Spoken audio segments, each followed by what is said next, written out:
Susan lay on her stomach, gravel shifting under her weight, as she peered through binoculars at the scene below. The artificial mountain gave her the perfect vantage point. From here she could see out beyond the aggregate plant she had so recently broken into, across the road and into the abandoned yard beyond. This was one of the few undeveloped industrial areas left on the Greenwich Peninsula. Most of the rest was given over to desirable apartments of varying degrees of modernity and parkland established decades earlier, which served the nearby commercial district of the Isle of Dogs. Just this small patch down by the river still retained the scruffy, desolate air once so common across the whole peninsula. It was not for nostalgia's sake that Susan watched the yard below, however. For once it was in use. She had been tipped off that an illegal arms deal was to be conducted here, something almost unheard of in this day and age. And yet this was precisely what she was witnessing. 3 men stood around a battered electric pickup truck, tarpaulin at the back partly removed to reveal a frightening assortment of small arms and explosives. Susan needed at least one of these men for interrogation, to find out who and what was behind these illicit arms movements. Reaching into her jacket, she drew her weapon. At that moment, a shot rang out, and the gravel next to her face jumped into the air, making her flinch. There was a cry, a 4th man on the roof of an adjacent warehouse, a lookout for the men below. Susan took him out with a single shot, already moving onto her second target as the dying man slid down the far side of the roof. 2 of the 3 men were already running towards her hiding place, their own silent needle rifles unslung, whilst the 3rd clambered into the van, starting the engine in a bid to escape with his arsenal. Susan allowed herself time to take careful aim, then fired straight into a box of grenades. She turned, then with a smile of satisfaction ran down the rear of the gravel mound, shielding herself from the earth-shaking explosion that followed. Needles now sung through the air around her, as Susan realized that both of her pursuers had survived the blast. Running for her life, she knew that they were between her and her vehicle, and so she made for the wooden fence ahead, scaling it in a matter of seconds before dropping onto the Thames path beyond. This took her quickly out of the tiny industrial zone and into parkland. She hoped to reach a more populated area where she could throw off the pursuit, possibly even capture one of the armed men. As it was, this side of the park was deserted, and both men were too close to lose. She glanced behind her. The closest man was barely 20 meters away, but running too hard to aim his rifle. His companion, obviously struggling in the chase, trailed another 15 meters further back. Susan sprinted on through the tall, mature trees, past lush grassy clearings, then under the shadow of one of the older apartment buildings. It had been built some 40 years ago. At the time, its design had been considered quite fashionable. Now it was something of an embarrassment, but for Susan the cover it might afford outweighed any aesthetic sensibilities. Unfortunately it offered no shelter, as between Susan and the flats lay a small but deep pond. Arms pumping, hair streaming behind her, she hurtled onwards. Finally she burst through the trees and onto the road beyond. She did not stop as she made directly for the next set of apartments, a short way ahead. Her pursuer halted, taking careful aim with his rifle. The last thing he heard was the faint rush of wind and the scrape of tires as the near-silent electric bus smashed into his body. Susan turned and pointed her own gun in the direction of the last armed man, while the driver and passengers looked on in horror. The man was already out of range, heading back the way he had come, and for freedom. Susan swore as she holstered her weapon. No witnesses, no suspects, no one to question. Then she went over to comfort the shaking, shock-stricken driver. Alien influence. Contracts awarded to conglomerates whose faceless boards are impossible to track down. Companies whose infrastructures are spread throughout the so-called Greater European Union. All this leading to growing unease and unrest on the streets of this once proud British nation. And who represents our interests? Yes, we have our votes, but where do they go? Do we trust invisible grey bureaucrats to act in our best interests? Do we see anything of our government beyond our personal electronic voting terminals? Are our voices heard above the babble of a billion foreign cries? No parliament of our own? No independent army? What is left of our identity? Oh yes, they may have adopted our tongue as the language of court, but is this not one more example of our ownership lost? In this reporter's humble opinion, it seems only one voice is left crying out for our hopes and our dreams, the voice of our own British media. We will continue to raise our voice, your voice, to speak for you, to force those in power to listen and to act." Charles Layton sighed, shook his head, and with a dismissive wave switched off the tri-vision projector. He then leaned back slowly in his brown leather swivel chair and turned to face the doctor. The doctor himself was seated in an identical chair and had been watching the news report intently.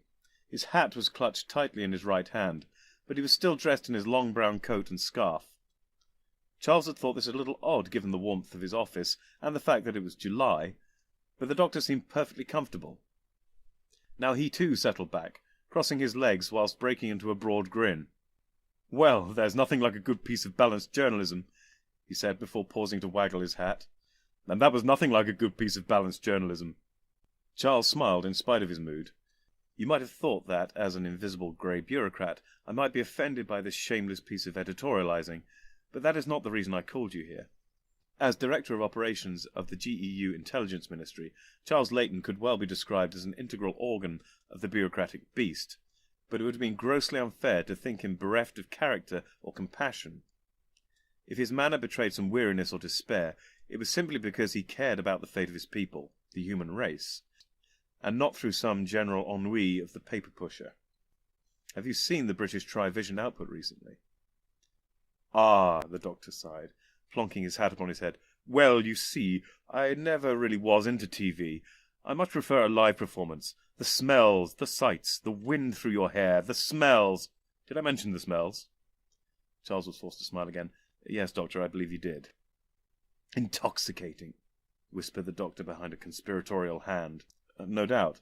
However, had you not been so distracted by living history, I think you'd have found the reported version somewhat at odds with your own experience." "How so?" the doctor inquired. "The news report I just showed you is not simply an isolated incident of one hack slipping through the editorial system, but is essentially indicative of the whole British media. Tri-vision, radio, internet content providers, even the few remaining hard copy productions, every arm of British journalism singing from one song sheet. And the tune is one of discontent, racial prejudice, and isolationism. All the things we've been fighting against for so many years." Charles finished, shook his head, then ran his hand over his short-cropped hair. "I assume the views expressed really do bear no resemblance to the truth?" the doctor asked, one eyebrow raised. The Director of Intelligence frowned. "Of course not. They prey upon the worst paranoia of the populace. The European state as a whole enjoys prosperity and peace, with representation for all. There has been a brief flirtation with increased localised government in parts of London, but neither the residents nor the newly installed local leaders were prepared for the chaos this created. By common consent, slowly but surely, they're on the way out. The government structure and processes are as transparent as it is possible to make them, and we have, over the past few decades, attempted to educate people to such a degree that they are able to consider the issues upon which they must vote and make a rational choice." The doctor flashed his dental work once more. "Sounds perfect. I can hardly wait to experience this modern utopia. It seems everybody is working perfectly." Charles laughed ruefully. "Okay, doctor, you've got me. Nothing is perfect. Sometimes there can be excesses of bureaucracy, but less than under previous systems. These are a few minor annoyances in comparison to the chaos and profiteering of the past. For the most part, we really do have government for the people by the people." "In which case, I really don't see why you need me at all. Surely your educated populace should be able to see this biased reporting for the funk it is," the doctor replied, patting his pockets and making ready to leave. Charles leant over his desk and put a gentle hand upon the doctor's arm to stay his departure. "Wait, doctor. You know as well as I that no system is perfect. No one person is perfect either. This is why I'm concerned and why I need your help." The doctor settled back and removed his hat once more. "The first problem is that the people are still basically the same as they've always been, which is to say, to a greater or lesser degree, lazy. Yes, through their education, they may have the ability to check the veracity of the news they receive, but many, perhaps even most, don't bother. Unchallenged and reinforced from every side, the seeds of paranoia take root, and suddenly they feel threatened by the many peoples they once called brothers and sisters. They see the need again for a national government, for a national defence force, perhaps even the need to take up arms themselves against the outlanders. These views we had hoped to consign to history, but I fear, while yesterday they were proclaimed proudly, today they still lurk just below the surface, ready to rise at the slightest provocation. Yes, the doctor agreed cautiously, education is a tricky business, and effecting change with it can certainly take time. Charles nodded. And that brings me to the second problem. To a large degree, our media is our education system. Only now it's operating contrary to our rational, cooperative and productive society. The doctor looked a little suspicious. Yes, the free press can be such a problem. Charles showed a little impatience at this jibe. You know damn well I've no problem at all with the free press. My problem indeed, all our problems, Doctor, are that the British press is anything but free. From what you were saying about its educational properties, I'd begun to wonder if it was state-controlled. No, quite the opposite. It's all private, and what's worse, all the major companies are owned by one man, James Barron. Ah, the doctor said knowingly. One man, one voice. You think the isolationist propaganda springs from him. But to what end? Who is this man? That is what I want you to find out, Doctor.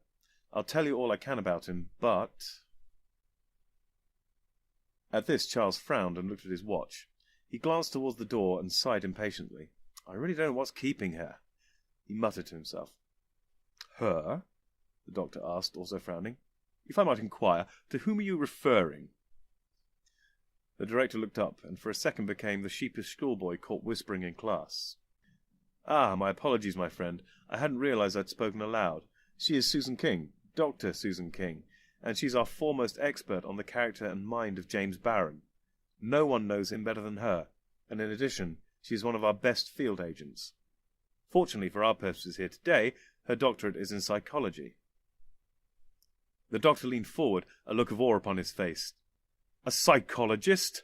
At last! He cried. A woman who'll know me better than I know myself. With that, he threw himself back in his chair and swung his feet up onto Leighton's desk. I can hardly wait, he confided toothily. As if the doctor had perfect vision of the future, at that moment there came a knock at the door. Enter, Charles Leighton ordered gravely. The woman glided into the room, tall and slender, graceful as a cat, with that same feline aura of self-control, at ease yet deadly. Her hair was long and unbound, and framed a delicate face that belied the steel in her blue eyes. She smiled slightly and nodded to the director. Sorry I'm late, sir. I was tied up with some trouble in town. Charles smiled. That's perfectly all right, he replied before turning to the doctor. Even today, our public transport system still suffers from the occasional glitch. An odd expression passed across Susan's face, which caught the doctor's eye. Nothing was said, however, and so the moment passed. Susan's gaze remained fixed upon the doctor, studying him, evaluating, sizing him up. The doctor's assessment was made with a studied dispassion, such that it could be the very form of sang-froid. So, Charles, I assume this is the outside help you mentioned earlier. Are you going to introduce us? The Director of Intelligence nodded agreeably. Of course, of course. He is a relic, you might say, from the old unit teams, back when unit really meant something. Dr. King, meet the doctor. Susan extended her hand toward the doctor. I'm delighted to meet you. Clearly Director Leighton holds you in high regard, but I'm intrigued. Who exactly am I meeting, and of what are you a doctor? The doctor examined the hand for a moment before rising to his feet, grasping it firmly and shaking the limb twice with some vigour. He then dropped it abruptly and asked, So, my dear, what do you know of our Mr. Barron? If Susan was at all surprised or upset by the doctor's rather uncouth dismissal of her questions, she betrayed no hint of it. Instead, she merely produced a small plastic wafer, moved over to the Tri-V unit, and inserted it. An image appeared in glorious three-dimensional technicolor of a man stepping from a light aircraft. James Barron, a man out of time, she announced. Just when we expected the media companies to follow the trend in other businesses towards broad private ownership through many hands, This man seemed to come from nowhere to set back the clock by half a century. He acquired first one, then eventually all the main corporation in the British media. Here Susan paused almost imperceptibly, though it seemed to register with the doctor. No one is sure what prompted this sudden rise from relative obscurity to media mogul, but despite some clever attempts to hide his acquisition through ghost companies and offshore accounts, it's clear that he is the power behind them all. This time the pause was more deliberate, to heighten the impact of her words. It was clear she was no stranger to the tricks of the orator and the journalist. Physically, one cannot deny that he is impressive. 6 foot tall, competent in many sports, mostly martial in nature. Competition standard in more than one. At 39, he's still extremely fit and active. Given his dark brown hair and, to some, good looks, if you knew no more than this, you'd think him simply some pretty playboy, but we, of course, have far more on him than that. Educated at Warwick University, his undergraduate degree was in philosophy, where he showed a particular aptitude for both logic and the philosophy of science, graduating with first-class honors. Perhaps unusually for someone with his gifts, he then elected to study journalism for a year before beginning a career in that field. Due to his background, he was usually either asked to be a science correspondent or chosen to write some of the more thought-provoking articles in Sunday supplements. His work was intelligent and insightful, and he was well respected by his peers. As a consequence, he went largely unnoticed by the wider public, no glitz, glamour, or fame attaching itself to him. But his work was precisely what we might hope the media should be, subtly, stealthily coaxing the public to think for themselves. This he did for 11 years and seemed content. Then suddenly he was going after the high-profile, high-paid, low-integrity work, showbiz, sex scandals, prurient exposes dressed up as political pieces, the acquisition of wealth and personal fame, even notoriety seemed his only goals. Then just as suddenly, he vanished from the hubbub of Wapping's front line. He began to carve out an empire in the business side of news, and with far more discretion than the earlier garnering of his modest personal fortune. Almost without our noticing, he rose to the position where he now dominates the media world. As Susan paused for breath, Charles took the opportunity to cut in. We still don't understand his motivation. Why has he acquired so much power? Given the increasingly belligerent isolationist tone of his company's output, we're understandably worried. The doctor sat with an odd, fixed stare, as if in some trance-like meditation. Then suddenly, violently, he shook himself, giving every impression of having missed all that had been said. His next words dispelled the impression, at least to a degree. So, a little sniffing round is in order then. Some judicious probing, eh? To see what we can shake loose. I'm sure Miss King and I can satisfy you there, he said briskly while standing, donning his hat and brushing down his coat. Doctor, Susan corrected. Yes? He inquired before continuing. Come along, we have no time to lose. He paused for a moment, gazing at some envisioned distant horror. I fear the very future of this society may be at stake. Now the doctor was on the move once more, heading towards the door. Susan grabbed at his wrist, detaining him. But doctor, surely we need a plan of action. My dear Susan, the best plan of action is action, he exclaimed, then was gone, door swinging slowly closed in his wake. It took a moment for Susan to wrench herself free from his mesmeric influence and dismiss his last words as gibberish. She spent only a few seconds more confirming details with Charles. If you're going up against an eccentric like Baron, you might as well leave your pan behind. From what I hear, none of his businesses run the system. Just stick to standard ID cards, was his last piece of advice. Susan nodded curtly before making her own rapid exit. The doctor was a good 30 metres away from Susan and receding fast, long loping strides devouring the ground, coat-tails and scarf licking the walls as he passed. Susan was forced to jog to catch up, calling out to attract his attention. Doctor, will you just wait 1 second? Of course, perhaps even 2. Fine. Do you have any idea where you are going? Naturally I have some idea, the doctor replied, smiling. Susan was unconvinced. Well? Clearly it is imperative that we find the Baron's centre of operations. And how do you intend to find it? The doctor beamed at Susan. Well, I thought I'd ask a policeman. Susan put her hands on her hips and nodded slowly. Really? Well, had you considered asking an intelligence ministry field agent? The doctor doffed his hat to her. "Excuse me, officer. I've reason to believe a media tycoon with possible megalomaniacal tendencies has been spotted in the area. Would you happen to know where I might find him?" Susan half suppressed a smile. Well, sir, if you take the first bus to the Isle of Dogs, then you'll find the newly constructed HQ of Baron Enterprises. "Well, thank you, officer. I'll be on my way then," the doctor concluded, doffing his hat once more and making to leave. Susan now grasped his shoulder and said, Not so fast, sir. I think you'll have to accompany me to the station. The doctor cocked his head. "The station?" Susan fell out of role. Oh, well, no, but I do want you to come to our rooms. They have been set aside for us in the accommodation wing of this building. The doctor revealed some irritation. "This is always the way with companions. No matter how charming, they always slow you down." Perhaps that isn't always such a bad thing. Susan replied calmly. It might do you some good to learn to be more accommodating of others. And besides, while I pick up my equipment, I can fill you in with some more details of our quarry. The doctor paused, as if struck by a momentary thought. "Yes, perhaps there is a good reason to go there after all. Come along then. Lead on, McKing." The Ministry of Intelligence was based in the former Greater London Council building, and, in the accommodation wing at least, plush red carpets, subtle lighting, and brass fittings lent it the impression of an old five-star hotel. At the reception desk, the concierge cum internal security agent had informed Susan and the doctor that their rooms lay on the second floor, and handed them their keycards. To the now energized doctor's annoyance, Susan elected to take the lift. He whistled an annoyingly simple tune to himself as the rather antiquated device bore them upwards. Finally the doors opened, and they stepped out into a short corridor, which had an identical lift at its other end.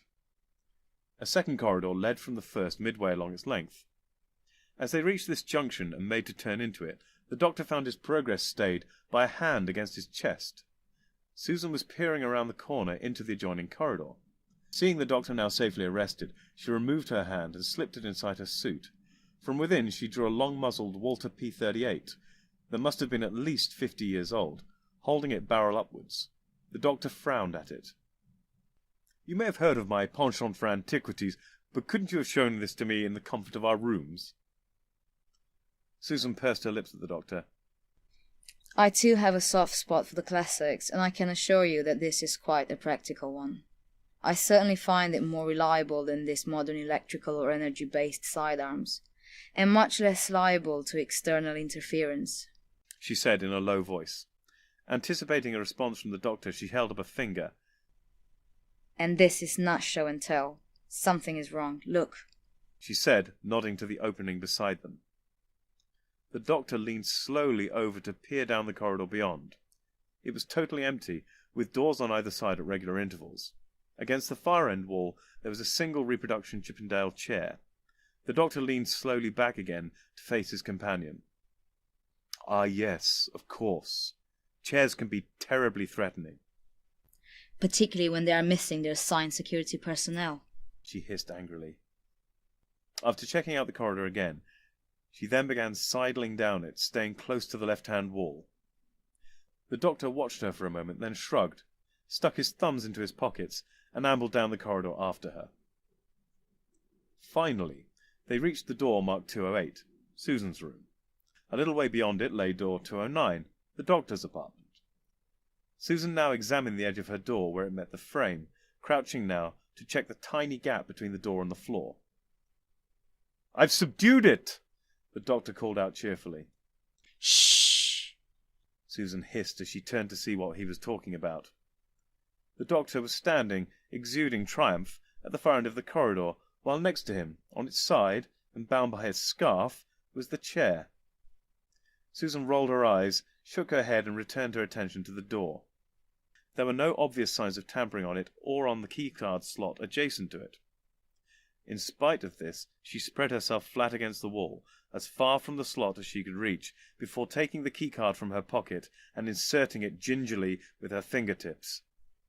As it slid home, there was a faint click as the lock disengaged, and a satisfying lack of accompanying explosion. She sighed and pivoted to face the door once more, reaching for the handle.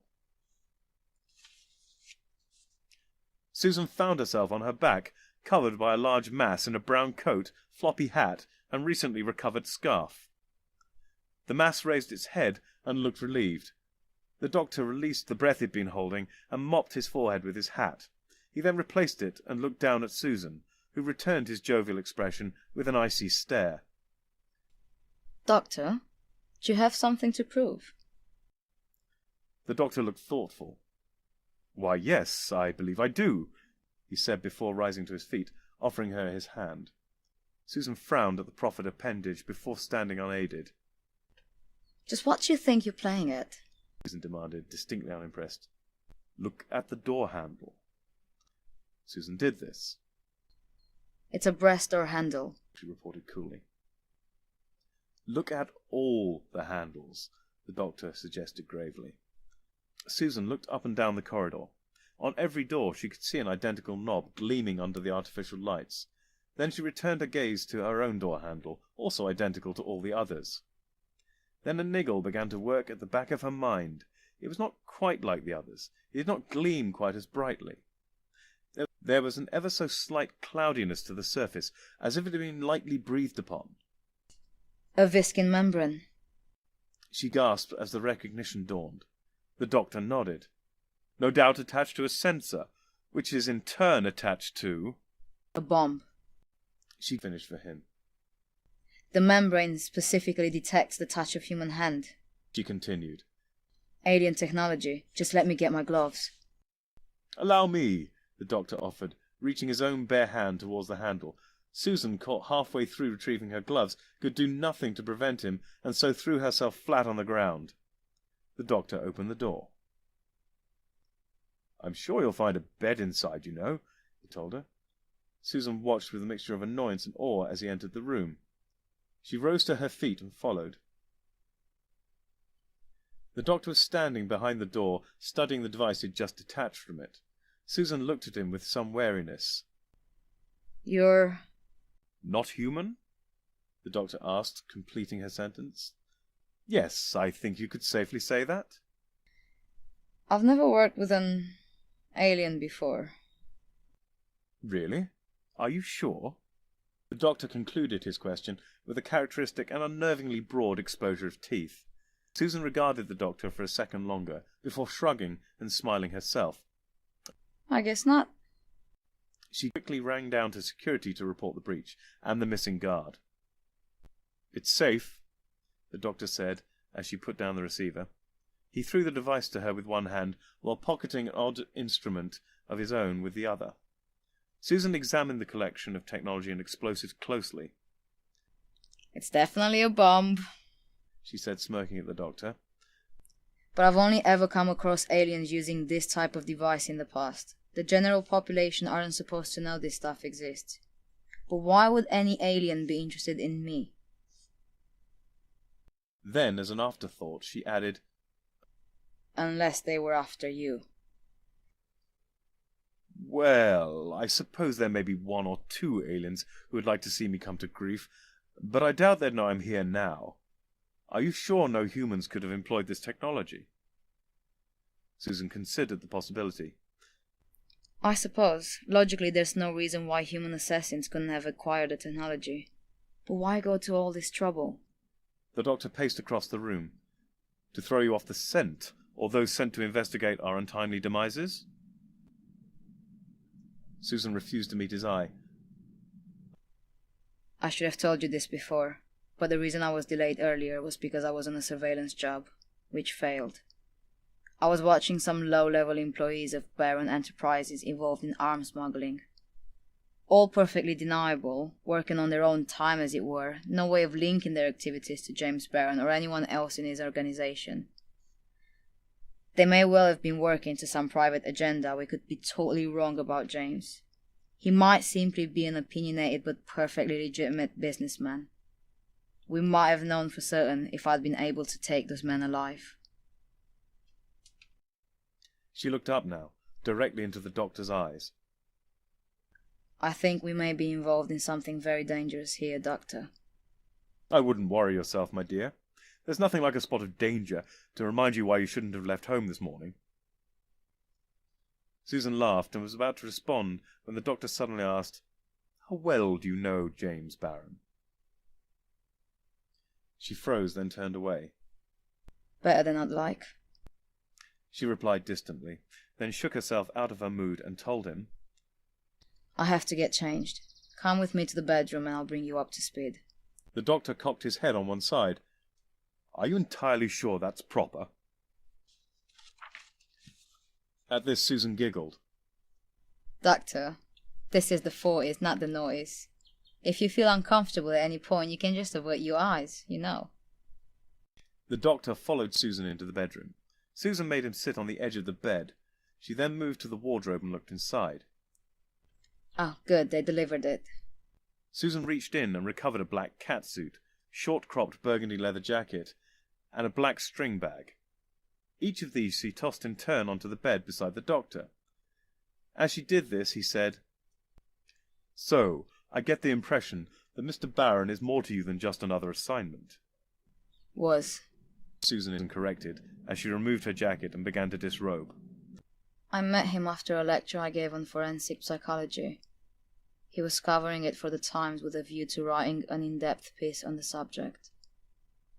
We got talking, went on for drinks. He was very intelligent, very honest, and I must admit, very funny. He obviously loved what he was doing, and in time it became clear that he loved me. We were together for 3 years. By now, Susan was down to an eminently practical black sports bra and similarly functional matching briefs. The doctor had been studying the fine paintwork on the walls and the ceiling. He sounds perfectly charming. Why on earth did you break up? Susan came and sat beside the doctor on the bed, looking at him with curiosity. The doctor turned his head to meet her gaze.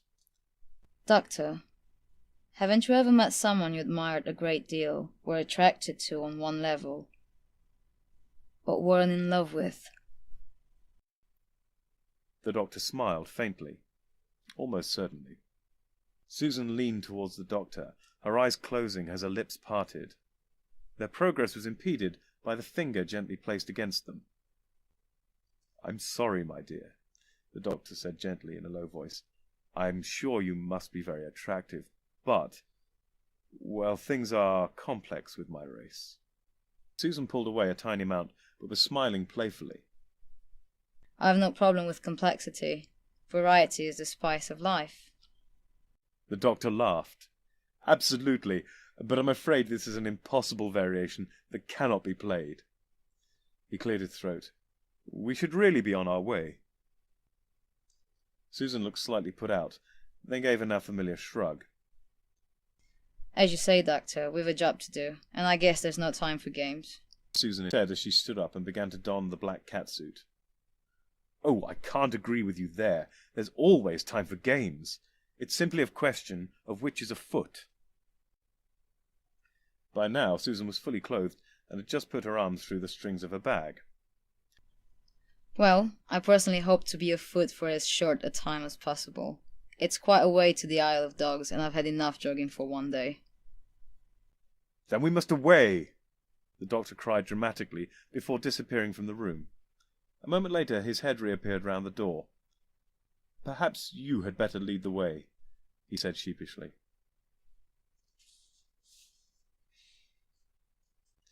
As they stepped from the former GLC building into the hazy early evening sun, the doctor was struck by the cleanliness and emptiness of the road in front of them.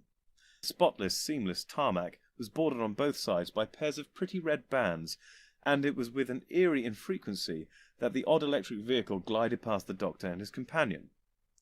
Ruthless congestion controls had chased all but public vehicles, the most wealthy or the most desperate, off the streets at almost any time, while the exhaustion of crude oil had eliminated the combustion engine entirely. The black 72 Mustang Fastback, parked with gleeful abandon in front of the ministry, came as something of an eye-twisting anachronism. It had been dumped with a total disregard for the parking restrictions, 2 wheels on the pavement, its ridiculously wide body straddling the double red lines like some ancient dinosaur preparing to devour them.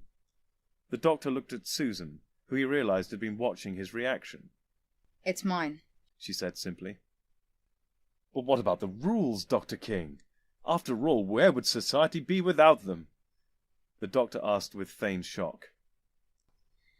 Well, technically it's a government vehicle, or at least one used by a government employee while working.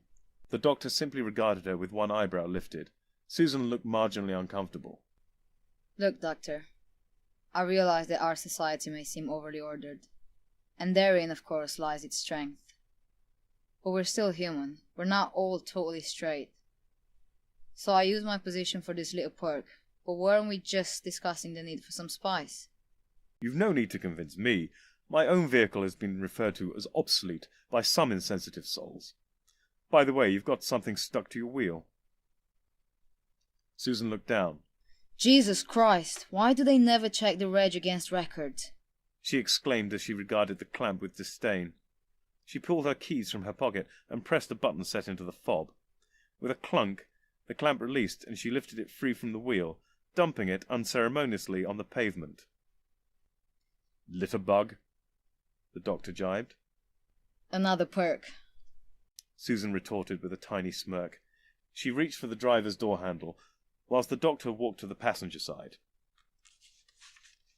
As he opened the door, he commented, "I must say, this doesn't seem very discreet for a secret agent." Susan shook her head. I'm a field agent, not a secret agent. There's a difference. I'm on the public record as working for the MI if anybody cares to look. They got into the car. "So," the doctor said, examining the interior, "how exactly does this contraption run? Haven't we run out of petrol?" We may well have, and so I had to compromise and replace the engine. "Ah, so an electric car." Susan depressed the accelerator slightly and turned the key. The doctor was startled as a roar burst forth from under the bonnet, which settled to a low, burbling rumble. Not exactly. Susan told him. It's a 6.7-litre turbo diesel V8 running on biofuel. Vegetable oil, Doctor. "England's yellow, unpleasant land," the doctor said, recalling the large tracts of countryside beyond the urban sprawl. "Give me Bessie any day." He grabbed his hat as they roared off through the pristine streets of London. Susan parked the car 100 metres from the base of Baron Enterprise's almost completed skyscraper. Already many of the building's lower floors were occupied. However, the upper levels were still in the process of being finished, while the windows of the top two floors were covered by transparent polythene sheets that flapped gently in the evening breeze. The sun was already below the horizon, and the black silhouette of the tower stood out ominously against the pink of the dusk. So, any ideas as to how we should approach this? Susan asked the doctor. "Well, I've always favoured the front door myself." The withering look she gave him made clear her feelings on the matter. Then her expression altered as a realization dawned. That might not be such a bad idea. This is a new building, yes? The doctor nodded. "And new buildings require inspection, do they not?" he supplied helpfully. By government inspectors. "And you're a government inspector." And in a moment, I'll even be working for the right ministry. With that, Susan took a palm-held computer from her bag and her ID card from her purse. She slotted the card into the computer and began typing away on the tiny keypad. Perfect, she said absently as she returned both card and computer to their respective homes. Follow my lead. She then ordered as they left the car.